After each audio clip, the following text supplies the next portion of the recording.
It feels like it is just an incredible time to be a Fallout fan right now. In the past couple of weeks, we've got an initial tease of the Fallout TV show, news on a Fallout 4 next-gen version, and Obsidian Entertainment mentioned making a Fallout game. Crazy stuff, but it gets even better as we just got a giant update from the hugely ambitious Fallout New Vegas remake mod. That being known as Fallout 4 New Vegas, the team here just shared a ton of new progress shots showing off what they've accomplished as of late, and there's some pretty insane stuff getting implemented. But first, we have to talk about today's video sponsor, Bespoke Post. Bespoke Post is a monthly membership club that's basically just going to deliver you boxes of cool stuff. And it's not just cool, but genuinely useful. You're going to fill out this quiz beforehand, so each box you get will be tailored to you. And you can even preview which items are coming before it ships. And you can get all kinds of things, whether that be barware, outdoor gear, or even live oysters. These are going to be top shelf goods from under the radar brands. 90% of the products they offer are from small brands. I mean, just take this razor I just opened from the Tame box. It literally smelled like a barbershop as I opened it. You know that's legit. But it gets even better because Bespoke Post is completely free to join, and you can skip a month or cancel whenever you want. Each box has around $70 worth of goods inside, but costs you only a fraction of that value. One of my personal favorites is the Dram box. This is going to come with everything you need to make the perfect cocktail. Made in Italy DOF glasses, the perfect size iced mold, some old-fashioned syrup, and the filled guide to whiskey, so you have something to read while you sip. Or if you're on the go, the Weekender box has the incredibly versatile Weekender bag that has a truly timeless design to it. And if all of that sounds interesting to you, it gets even better. Since you're watching this video, you can get 20% off your first box by clicking on that link in the description and using code JuiceH20, or go to bespokepost.com/JuiceH20. Looking back at New Vegas, the first thing shown off is Bitter Springs, the iconic NCR refuge that has been fully recreated in Fallout 4's engine at this point. When you just look at these screenshots on their own, I feel like it's very easy to say, oh yeah, wow, that looks really good. It's clearly an upgrade from New Vegas. But when was the last time you actually played Fallout New Vegas without mods? Because if you do, and you compare this location in game to the recreated version, oh my god, this is one insane upgrade. And although overall visually things are clearly improved, I think in particular when you look at this tent screenshot, you can see the pretty insane attention to detail coming with Fallout 4 New Vegas. There's a near identical layout on this table in front of us, and the room overall is very similar to what you could find right now in Fallout New Vegas. This team is clearly looking at these environments and trying to match them as much as possible while also providing some upgrades along the way. They also give us a look at the updated and edited UI for Fallout 4 New Vegas, this being an almost hybridization of that familiar New Vegas style with some of the upgrades made with Fallout 4's engine. But overall, I think the UI looks pretty good, and if you agree, if you also think it looks good, you're actually in luck because you can actually download this UI right now as a mod for Fallout 4 and use it yourself. It's going to be yet another standalone releaser as a part of the larger Fallout 4 New Vegas project. But perhaps more interesting, we can also begin to see some of the custom features being re-implemented for this remake. Weapon condition will of course be back and is clearly presented here in the UI, along with taking a sip from our trusty Vault 13 canteen, as well as a preview of that ammo switching mechanic that of course was a staple and a core component of New Vegas's gunplay. Although one aspect that is oftentimes overlooked with some of these remake mods is the 2D work. All of those quest and notification icons need to be remade also, and I feel like this is a big part that many people take for granted. These two look amazing in some of the teaser screenshots that have been shared of them. Although as always, the glamorous parts of these mods are the weapons and the custom features they're adding in. And they give us a deeper dive into this as well. Weapon condition and repairing is making a full return with this mod, as it basically needs to. All the features of Fallout New Vegas's repair system will be here, and we can see how many have already been implemented. You'll of course have things like Pip-Boy repair options and a preview on this, but also the ability to get vendors to repair things if you want to go that route alternatively, and we have a very nice UI to make this all possible. I have a feeling some of those features, like being able to switch ammo and durability on your equipment, will actually make this mod feel really special when we finally get down to play it. It's one of those things that we currently can't really do in Fallout 4, at least not to the degree we could do it in Fallout New Vegas. And it is an incredible achievement for this mod to add in basic functionality like that back into the engine and the game. But with that in mind, how about some of the familiar weapons you'll be using in this recreated Mojave? The Trail Carbine is of course coming back and looks absolutely phenomenal. For me, the staple in New Vegas was of course those lever action weapons, and the wood finishes on this one in particular just really make it pop. Using this with some of the Fallout 4 weapon upgrades I think will be a really nice experience. I don't know, lever actions are what I remember the most. There are a ton of unique and interesting weapons in Fallout New Vegas, like also the Recharger Rifle and Pistol. This in general looks great, and although we have a ton of great looking weapon mods for Fallout 4, you can really see how much of an upgrade this is when you compare it to what we have presently in New Vegas. Fallout 4 is definitely quite the visual upgrade over New Vegas. And if you're not familiar with this one, the Recharger Rifle/Pistol will offer you an unlimited ammo energy weapon at a relatively early state in the game. Actually a pretty cool and unique weapon overall. But this recreated Gauss Rifle may in fact be my favorite of them all. The Gauss Rifle was always one of those weapons I beeline, specifically the unique version in New Vegas, and I think this recreated version is simply stunning. Bethesda actually did this themselves with Fallout 4's Creation Club, but I think this fan-made version may actually be a bit better. And last but certainly not least, we have a work-in-progress render of the LMG, something Fallout 4 could definitely use to flesh out its weapon list. Oh, and they're even adding back in the incendiary grenade that I think most people just completely forgot about in New Vegas. But this mod project isn't only going to be recreating Fallout New Vegas features for Fallout 4's engine. There's also some consideration about bringing some of the Fallout 4 features backwards, including everybody's favorite feature with settlements. So no, actually just kidding, kind of. The Mojave will not have a fully fledged settlement system like Fallout 4, but instead what Fallout 4 New Vegas is going to do is actually implement customizable player homes. The devs describe how a full-on settlement system wouldn't make a ton of sense, as a huge point of New Vegas' story is the factions competing over control of territory. But there will be customizable player homes using the interior settlement system, and this will act as a bit of a money sink towards the mid to late game, as instead of using crafting materials, you'll actually be able to purchase the things you could place in these player homes using caps, and then have the typical interior settlement system to customize and place things as you want to. Overall, this is a pretty nice hybridization of that feature, and I feel like if you were really wanting the settlements in the Mojave, I'm sure somebody will mod that in day one. In some of these preview shots, we can see a ton of different ways to edit a familiar and even a new player home that they're going to be adding with this mod. But of course, we're going to New Vegas, so gambling is also making a return, with many of the assets around that requiring to be remade, and those two look stunning. As well as you get a bit of a work in progress preview of what we'll be defending, some of our favorite strip establishments as we return to the Mojave. But some of my favorite screenshots overall are the landscape shots shared. With several of these, you can really see how much better the Mojave looks, really just thanks to the lighting overhauls brought by Fallout 4's engine upgrade. And there may be even further upgrades in the future around that. Fallout 4's next gen update is coming at some point in 2023. Although not much is known about this at all, this could contain some very handy upgrades to the engine overall. And considering it's a game update, it seems very likely that Fallout 4 New Vegas will end up benefiting from those improvements or upgrades. Now, whether that's just slightly better lighting or even uncapped FPS, which would be honestly huge despite it being a staple of most other games, this next gen version of Fallout 4 will likely in one way or another make some of these remake mods even a bit better of remakes. But Fallout 4 New Vegas isn't the only DLC-sized upcoming mod to get excited for, as we also recently got some major updates on Fallout London. And Fallout London's one to keep your eye on, as the devs did recently reveal they have a target release date of 2023. They announced that Fallout London's going to feature a full-fledged in-game radio, and even a custom radio host to go along with this, and they gave us a bit of a preview of it. Hello?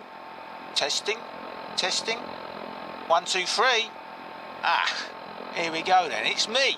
Your boy Nigel. Some call me Nigel the Nihilist, but you, me old Chinas, can call me whatever you like. I think that sounds pretty good, but even further, they showed off some of the 3D work that's been done for the mod, like this big truck that is going to appear in the world. We can have those boring American trucks in London, and with this project, more so than most, you have to really consider they need to recreate so many assets because they want to look and feel truly distinctive compared to the American Fallouts. So even some of the more minor things like cars need to be created totally anew. And they even describe how you'll be able to see your hands in London. This visible hands mod is going to be implemented as a part of the project while both running and swimming. They show off a bit of their level design, describe how London will feature 300 fully explorable interiors. This is pretty insane. There will be a lot of London to experience externally, but also quite a few very notable locations will have interiors implemented for this one. But what is probably one of my favorite parts about this mod is the deviation from Vault Tech. There's no Pip-Boy, and of course, in turn, there's not going to be any Vault Boy in London. So here we can see Fallout London's own special-made special lineup with animations. And you'll see this new, not Vault Boy, all over the mod's interface, but I think some of the 2D work here looks amazing. The animations are really on point and capture that perfect Fallout feel. But even taking things a step beyond that, there's also going to be totally custom-made magazines to find all throughout London, very similar to how it works with the American Fallouts. as well as the team shows off some of the new creatures that will be coming with London, including this terrifying badger. This looks really great, and I like how there is really a top to bottom approach of making things feel custom here. I'll have the full progress update video linked down below so you guys can check it out. There's definitely more in that video that I'm just covering here. But Fallout London also had a special release as of late, as they dropped their standalone releaser, which is going to basically be an interconnected bundle of all of their released mods, added in with this really nice vendor you can use. It's a great way to experience all of their released content so far, and in general, Fallout London is looking very promising. But speaking of standalone releases, we also do have an update from Fallout Vault 13, the hugely ambitious Fallout 1 remake mod. They've shared quite a bit of progress over the past few months, but just recently made the announcement that in the future, they're going to be dropping a playable area of this mod that is going to contain Vault 13, Vault 15, and Shady Sands, which is pretty big because that means we'll be able to properly experience segments of Fallout 1 fully recreated in a 3D world. It'll likely be the first proper preview we get of this. There have been some other mod projects attempting something similar in the past, but this definitely seems to be one of the most up-to-date and one of the few actually on Fallout 4's engine. Either way though, those are some of the updates and some of the biggest and most exciting upcoming mods on their way to Fallout 4. If you guys enjoyed this video, you can leave a like or subscribe. I have a few other Fallout 4 videos on the horizon that should be out in the next couple of weeks. But with that said, as always, again, I thank you for watching. I hope you enjoyed, and I hope to see you all next time. Later.